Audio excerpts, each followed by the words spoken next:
The city, once vibrant, was now a tomb. Buildings scraped the sky, but their grandeur was lost. A perpetual twilight held the city hostage. Fear, like a disease, spread through the empty streets. Gone was the sun's warmth. Gone were the sounds of laughter. The air was thick with the silence of fear. It was a silence that screamed. The disappearance of the sun was not just a celestial event. It was a tear in the fabric of reality. I could feel it. The old books, usually my solace, offered no answers, only more questions. I was both terrified and strangely exhilarated. Riven, a scholar of forgotten lore, felt the city's despair. She had always been drawn to the past, to the whispers of forgotten ages. Now, the past had become her present, her world. The city, once teeming with life, was now a haunted whisper. The citizens, cloaked in shadows, moved like phantoms. Their faces, pale and drawn, reflected the city's fear. The eternal night had awoken something primal. Ancient fears, long buried under the veneer of civilization, resurfaced. There were whispers of creatures that stalked the shadows, creatures born of darkness. One night, I encountered a stranger. He called himself Kaelen. His presence was both unsettling and captivating, as if he carried the weight of countless secrets. The air around him seemed to thicken, and I felt an inexplicable pull towards him, a curiosity that I couldn't resist. His eyes, as dark as the night that cloaked the city, held a depth of knowledge that both intrigued and frightened me. They seemed to pierce through the very fabric of my being, revealing truths I wasn't ready to face. It was as if he could see into my soul, uncovering my deepest fears and desires. There is an ancient curse, a tale whispered in hushed tones, a curse that has lingered for centuries, casting a shadow over the city and its inhabitants. The origins of this curse are shrouded in mystery, lost to the annals of time, but its effects are all too real. A curse that has swallowed the sun and plunged the city into eternal darkness. The once vibrant streets are now desolate, and the laughter of children has been replaced by the eerie silence of despair. The city, once a beacon of hope, now lies in the grip of an unending night. A curse that only I, it seems, know how to break. Kaelen's voice was filled with a mix of sorrow and determination. He spoke of ancient rituals and forgotten lore, of sacrifices that had to be made to lift the darkness. His words painted a picture of a world that could be, a world bathed in light once more. He spoke of an ancient curse, a tale whispered in hushed tones, a curse that had been passed down through generations, each one adding to its power and reach. The weight of this knowledge seemed to burden him, yet he carried it with a sense of purpose, a curse that had swallowed the sun and plunged the city into eternal darkness. The city, once alive with the hustle and bustle of daily life, now stood as a monument to the curse's power. The darkness was not just physical, but seeped into the hearts of the people, filling them with dread and hopelessness. A curse that only he, it seemed, knew how to break. Kaelen's knowledge was both a gift and a curse. He held the key to the city's salvation, but the path to breaking the curse was fraught with danger and uncertainty. As he spoke, I couldn't help but feel a glimmer of hope, a belief that perhaps, just perhaps, the darkness could be lifted. The Noctari, ancient beings of shadow and night. They are the ones responsible for the sun's disappearance. These beings have existed since time immemorial, lurking in the darkest corners of the world, waiting for the perfect moment to strike. Their power is immense, and their motives are shrouded in mystery.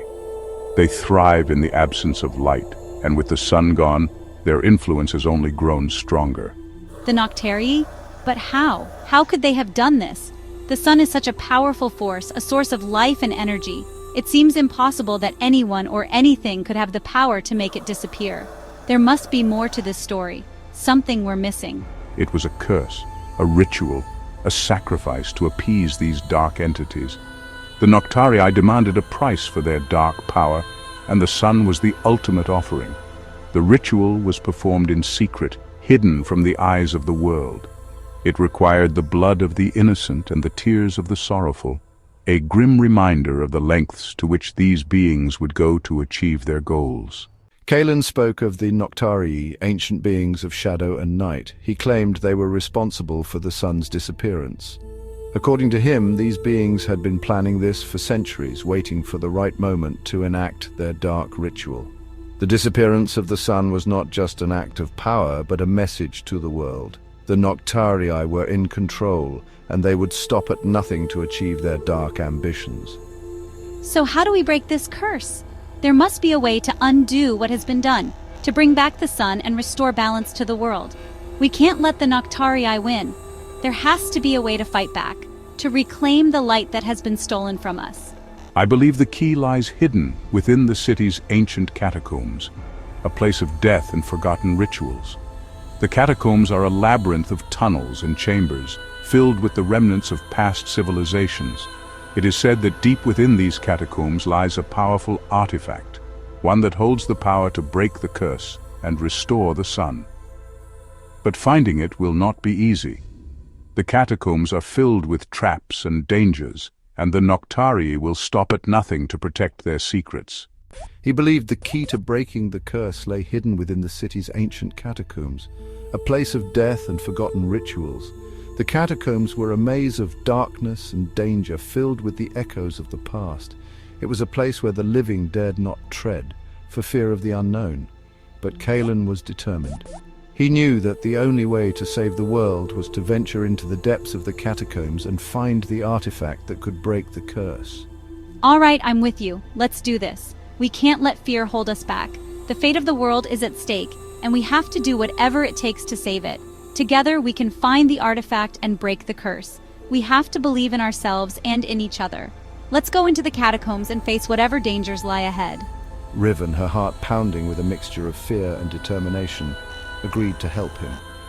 She knew the journey ahead would be perilous, but she also knew that it was the only way to save the world. With a deep breath, she steeled herself for the challenges to come. Together, they would venture into the ancient catacombs, face the dangers within, and find the artifact that could break the curse of the eternal night. The air grew colder as they descended into the catacombs. The silence was absolute, broken only by their footsteps echoing through the endless darkness. The weight of the city above them was palpable, suffocating. The air is thick with the smell of decay and the weight of centuries. The walls were adorned with murals depicting terrifying creatures and scenes of ritual sacrifice. Riven felt a chill run down her spine. She was in over her head. Deeper they went, until they reached a vast chamber. A sense of dread washed over Riven. In the center of the chamber, an altar stood bathed in an eerie, otherworldly light. The time has come. As Kaelen began to chant in a language both ancient and terrible, shadowy figures began to emerge from the darkness. Their eyes glowed with an unnatural light. Their forms shifted and pulsed with a power that made Riven's blood run cold. A blinding light erupted from the altar. When Riven opened her eyes, the sun was rising. The city basked in its golden light as if awakening from a nightmare. The curse was broken, but at what cost? Kaelen is gone, vanished. Had he ever really been there? Or was he just a figment of my imagination? A guide through the darkness? I don't know, but I am alive. And the city is alive. Life slowly returned to the city. The once desolate streets began to hum with activity as the Claymation figures emerged from their homes. The city, which had been shrouded in silence, now buzzed with the sounds of daily life. People greeted each other with cautious smiles, their eyes betraying the lingering unease that still gripped their hearts. The streets were filled with people again. Vendors set up their stalls in the marketplace, their colorful displays a stark contrast to the grayness that had once enveloped the city. Children ran through the streets, their laughter a welcome sound that echoed off the buildings, yet beneath the surface a sense of apprehension remained. Laughter echoed through the air. Families gathered in parks, sharing stories and enjoying the newfound sense of normalcy. Friends reunited, their conversations filled with hope and dreams for the future. The city seemed to be healing, but the scars of the past were not easily forgotten. But the darkness had left its mark. Shadows lingered in the corners of the city, a constant reminder of the fear that had once gripped its inhabitants. The streets, though bustling, held an undercurrent of tension, as if the city itself was holding its breath, waiting for the other shoe to drop. The fear lingered, a shadow in the back of everyone's minds. People glanced over their shoulders, wary of the darkness that seemed to lurk just out of sight. Conversations would falter and eyes would dart to the shadows as if expecting them to come alive at any moment. The city was alive, but it was not free. The sun, though returned, seems dimmer. Its light, once bright and warm, now struggled to pierce through the lingering gloom. The sky, though clear, held a sense of foreboding, as if the darkness was always just a breath away. The city basked in the sunlight, but it was a light tinged with shadows, as if a part of it is still held captive by the darkness. The sun's rays, though present, seemed to struggle against an unseen force, a darkness that refused to let go. The city, bathed in this half-light, moved forward, but the past clung to it like a shadow.